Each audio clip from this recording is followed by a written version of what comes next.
ఏళ్ల తరబడి లక్షలాది రూపాయల కిరాయి చెల్లిస్తున్నారు. ప్రైవేట్ భవనంలోనే ప్రభుత్వ పాఠశాల నడుపుతున్నారు.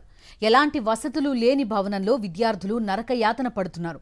ఆడుకోవడానికి గ్రౌండ్ లేదు, తాగడానికి నీళ్లు లేవు, సరిపడా వాష్రూమ్లు లేవు. ఏళ్ల తరబడి మొత్తుకుంటున్నా పట్టించుకునే నాదుడే లేడు. సూర్యాపేట జిల్లాలోనే సొంత భవనం లేని ఏకైక ప్రభుత్వ పాఠశాల దుస్థితిపై సాక్షి ఫోకస్. సూర్యాపేటలోని ఈ ప్రాథమికోన్నత పాఠశాలలో 162 మంది విద్యార్థులు చదువుకుంటున్నారు. విద్యారంగంలో ప్రత్యేకించి ప్రభుత్వ పాఠశాలలకు సొంత భవనాల నిర్మాణం కోసం ఏళ్ల తరబడి కోట్లకు కోట్లు వెచ్చిస్తున్నారు.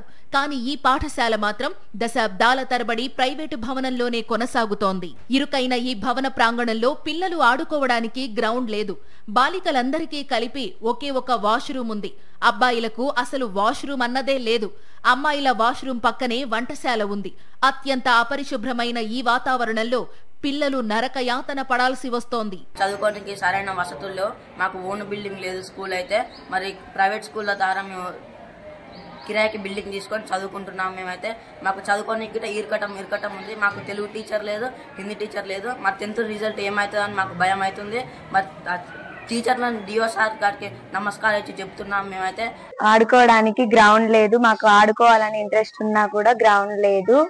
మాది ప్రైవేట్ బిల్డింగ్, మాకు గవర్నమెంట్ బిల్డింగ్ కావాలి. అన్నం తినడానికి కూడా స్పేస్ లేదు. ఆడపిల్లలకి బాత్రూమ్స్ సరిగ్గా లేవు కాబట్టి మాకు బాత్రూమ్స్ కావాలి.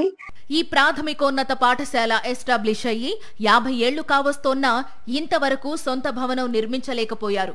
పాఠశాల ఉపాధ్యాయులు, విద్యార్థుల తల్లిదండ్రులు ప్రభుత్వానికి ఎన్నిసార్లు వినతులు సమర్పించుకున్నా లాభం లేకపోతోంది. ఈ స్కూల్ ఎస్టాబ్లిష్ అయ్యి దాదాపు 50 సంవత్సరాలు పూర్తయింది. 1975లో స్టార్ట్ అయింది. జిల్లా మొత్తంలో సొంత భవనం లేని ఏకైక బిల్డింగ్ అంటే మా పాఠశాలనే.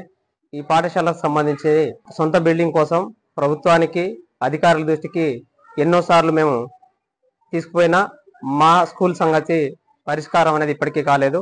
స్కూల్లో ఉన్న ఏకైక బిల్డింగ్ లో బోర్ లేదు, అందులో టాయిలెట్ ఫెసిలిటీస్ కూడా లేవు.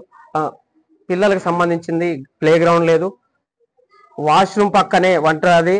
పాఠశాలకు పక్కా భవనం నిర్మించాల్సిన ఆవశ్యకతను ప్రభుత్వం దృష్టికి తీసుకెళ్తున్నామని, త్వరలోనే ప్రభుత్వం నుండి అనుమతి సాధిస్తామని అధికారులు అంటున్నారు. కలెక్టర్ గారికి, డైరెక్టర్ గారికి పంపిస్తాను. మిగతా టాయిలెట్స్ కి వారు మరి మనకు డబ్బులు ఏమన్నా శాంక్షన్ చేస్తే అది దానికి టాయిలెట్స్ కన్స్ట్రక్షన్ చేపించడానికి వీలు పడుతుంది. కాబట్టి ఇది ప్రభుత్వం దృష్టికి తీసుకెళ్లి తక్షణమే శాంక్షన్ చేయడానికి ప్రయత్నం చేస్తాం.